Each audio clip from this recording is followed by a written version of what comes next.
Chapter 17. I held the mop so that it was floating on the top of the water in the bucket. I was pretending it was that underwater boat in the book Mama read to me, 20,000 Leagues Under the Sea. "Captain Nemo," I whispered, pretending I was a sailor. "Aye, aye, matey." "The squabs were only able to plug 10,000 of the leaks we have. That means we have 10,000 left. And dadgummit, I think we're going to down with all hands on board." I looked up to make sure no one was watching me too close. The dusky devastators of the Depression were still putting their instruments on the stage, waiting for Miss Thomas and Mr. Jimmy and Hermione Calloway. I whispered, "Heavenly Father, all is lost." Then I made the mop sink into the water, drowning Captain Nemo, matey, and all the poor squabs. They went down with a bunch of bubbles and soap suds and dirt. I know Hermione Calloway was trying to work me like a dog, but he was doing a real bad job at it. I'd already wiped all the tables and chairs down in the log cabin, and now I was going back to clear mop the floor for the second time. It was a piece of cake. The bucket even had a thing on top of it that you could use to wring the mop out, and Hermione Calloway didn't even know how much fun I was having. Making somebody work hard isn't as easy as it looks. Some folks are good at it, and some folks aren't. Some folks can look at you and tell if you're even talking about slacking off. They'll add some work to you faster than you can say Jackie Robinson. Some folks will find an excuse to strap you even if you're working as hard as you ever did in your life.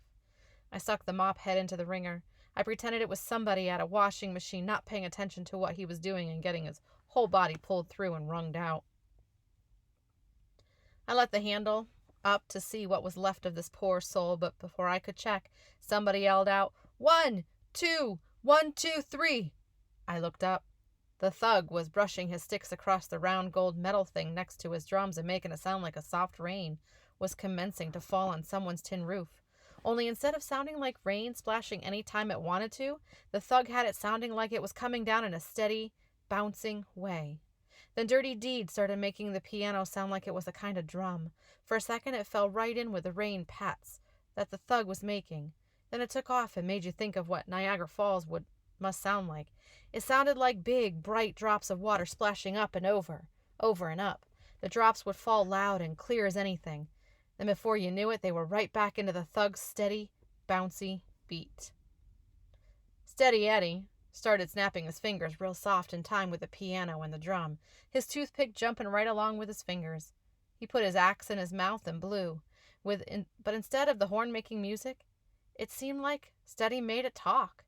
He blew one long, low, rumbly sound, and I knew right then, with that one deep, sad moan, what the most beautiful sound in the world was.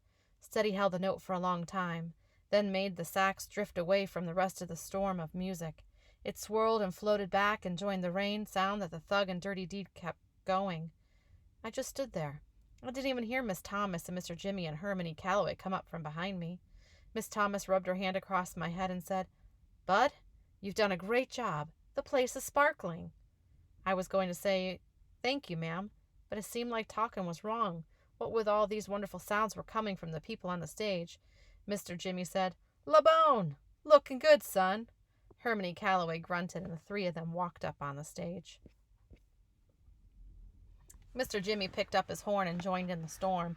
Miss Thomas sat on a stool, closed her eyes, and tucked her head up and down, up and down. Hermione Calloway stood next to his giant fiddle and started bobbing his head too.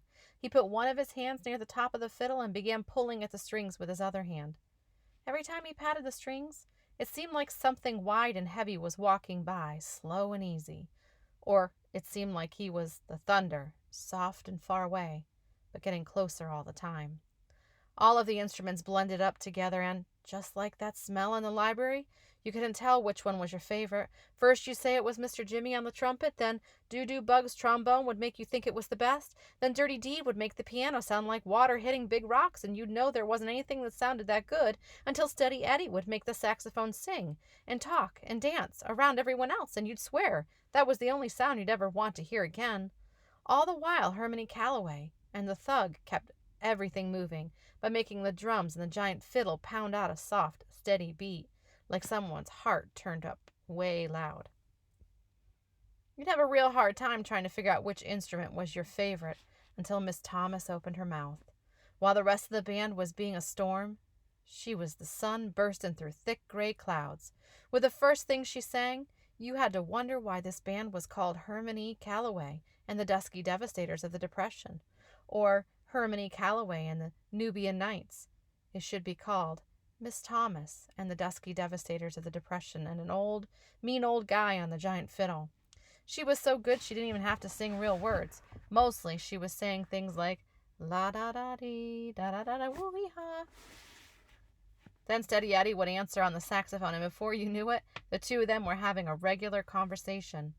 Every once in a while, Mr. Jimmy's trumpet would come in and put his 2 cents worth in, and then it would fade away. All the other instruments took turns trying to interpret the conversation, but in the end it was Miss Thomas's voice and Steady's saxophone doing the talking that you really wanted to listen.